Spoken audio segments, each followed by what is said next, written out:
Hello. Welcome back ulit sa ating YouTube channel. Ngayon, nandito tayo sa Kalugkob at dito sa Naik View Subdivision. So, ito yung pabahay ng gobyerno. At yun, ang topic natin ay tungkol sa mga bahay na to natin nakikita.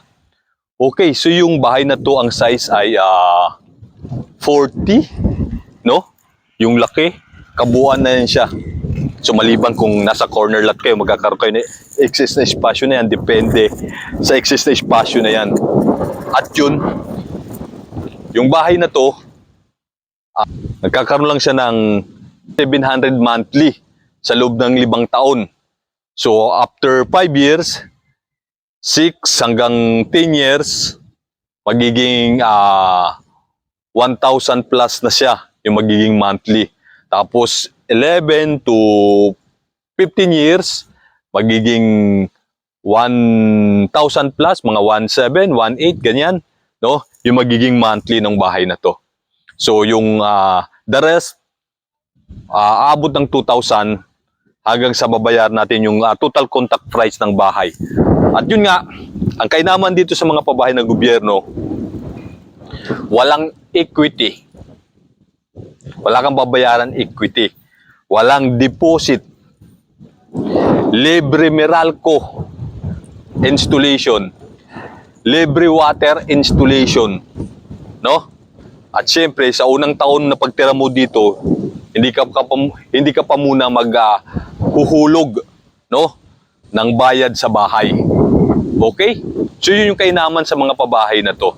At yun, makikita natin kung gaano kaganda at kaayos yung mga bahay na to ng gobyerno, yung pabahay ng gobyerno. At ngayon dito sa lugar, mahangin, ang lakas ng hangin. Ang lakas ng hangin dito, nakakapuwing yung ng alikabok dahil ang lakas nga ng hangin. At syempre, marami kasi mga empleyado na mga gumagawa ng bahay, na tuloy-tuloy yung gumagawa ng bahay. Katulad nun, no? Sige lang kuya, ano bang tawag doon?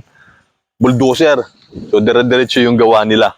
Kaya, at ayan, makikita natin. Halika, pasukin natin yung isang bahay. Pakikita ko sa inyo kung gaano kalaki at kalawak yung bahay na to. So ayan, pagpasok natin, meron pang espasyo dito sa harapan. So, mga 1 metro yung lapad. Okay? Tapos, halos 2 dipa yung lapad pa ng yung haba nung extension dito sa harapan. At yun, pasok na tayo dito sa loob. So ayan, makikita ninyo yung sahig ng bahay na to ay naka-tiles na. Naka-tiles na siya. At makikita nyo, ayan, pasok pa tayo. Ang lapad ng bahay, kapag ka walang divider sa gitna, walang kwarto. So, ayan, 2 dipa ito. Kung itong tiles na to, ang lapad yan ay 60 by 60. So, ilang tiles yan? 1, 2, 3, 4, 5, 6 na tiles. Yung 60 by 60. So, ganun kalapad yung bahay. At makikita din natin kung gaano kahaba yung bahay.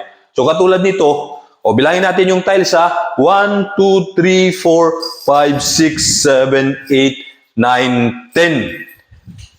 10.5 the tiles na 60 by 60 yung lapad. So ganun kahaba yung bahay na to. I-add mo pa yung extension doon sa harap na halos 1 metro kalahati yung lapad. And then, ayun, pasok pa tayo dito.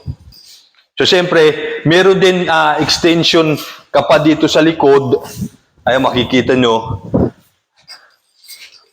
Pasok dito. Ayan, So, halos 1 dipa ko to. Ayan, isang dipa mahigit. Yung lapad nung extension dito sa likod ng bahay na pabahay ng gobyerno na to. Siyempre, yung haba, nasa 2 dipa mahigit. Oo nga, 2 dipa. Mahigit, 1. 2 dipa mahigit yung haba. Tapos yung lapad pa ay nasa 1 dipa mahigit. Ganun kalaki yung bahay at kahaba. Kaya masasabi nating napakaganda at napakalaki para sa isang pamilya ng bahay na to. Siyempre, yun nga lang.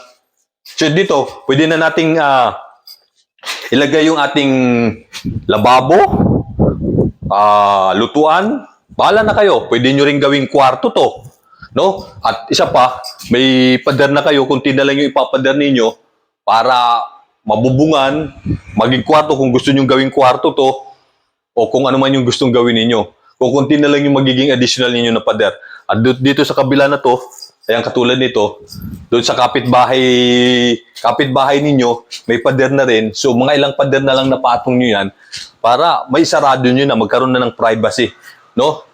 Yung magkaroon na kayo ng privacy para sa bahay ninyo. At yun, yung kainaman, kagandahan ng mga pabahay na ito ng gobyerno. So syempre, kung gagawin yung kwarto itong extension sa likod, ito na yung lababo. May lababo na kayo dito.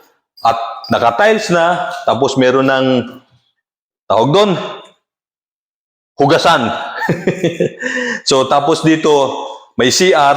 Ang CR na to ay, ang laki ng CR na yan. Mahaba. So bali, ayan isang di pa kumahigit. No? Galing dito, papunta dito, isang di pa kumahigit yung haba ng CR. Tapos, yung lapad naman, isang metro mahigit yung lapad. At yun, kaya naman ng pagkakagawa. Magaling yung developer dito kasi naka-elevate yung sahig ng CR. Ibig sabihin itong unang sahig para sa may inidoro, mataas siya kumpara doon sa may shower area, mas mababa. Kaya siyempre kung manaligo ka yung tubig, hindi na magkakalat sa buong CR kundi papunta na lang doon sa may paliguan mismo sa may shower area. So ayun ang haba nito kumpara sa ibang makikita nating mga subdivision na ang kitid ng CR, ang liit kumpara dito sa bahay na to. At yun, masasabi natin na kapag walang divider pa, ang lapad ng bahay. Pagka nilagyan na ng divider to dito ng kwarto, mula rito, papunta rito, so parang hinati yung buong bahay. So ito yung kabilang magiging kwarto at ito naman yung magiging sala na. So halos kulang-kulang isang dipa yung lapad. Tapos yung kwarto din, ayun, isang dipa. So, isang di pa mangyayari. So, magmula rito, papunta doon. Ganun kalak ang magiging divider. Pero kung wala, malapad talaga yung lugar. Okay, so yun. Yung pabahay ng gobyerno. At yun nga, napakamura talaga nito kasi 700 monthly. At 700 monthly sa first 5 years. So, tataas yun sa susunod ng mga taon. Pero hanggang sa pinakamataas lang, nasa 2,000 lang yun. Sa loob lang din yun ng 5 taon. No? At babayaran ito sa 30 years. Kung may pera naman kayo, may extra pera kayo, pwede nyong mabayaran. Siyempre, mas mumura yung price ng bahay kasi kung mas maaga yung babayaran yung bahay, mas maaga kayo makatapos sa pagbayad ng bahay doon sa inaano nilang required na ilang years mo babayaran yung bahay, magkakaroon ka ng discount. Kasi mas maaga mong binayaran, yun lang yung kainaman. At yun pa, siyempre, sa mga pabahay ng gobyerno, kadalasan yung mga advantage kapag naging beneficiary ka sa mga pabahay, katulad nitong itong bahay na to. Masasabi mo, di ba, ang laki na nito para sa isang pamilya. Tapos ang haba-haba pa niya, parang LRT. Okay, yun lang. Maraming salamat sa inyo. Thank you, thank you, thank you.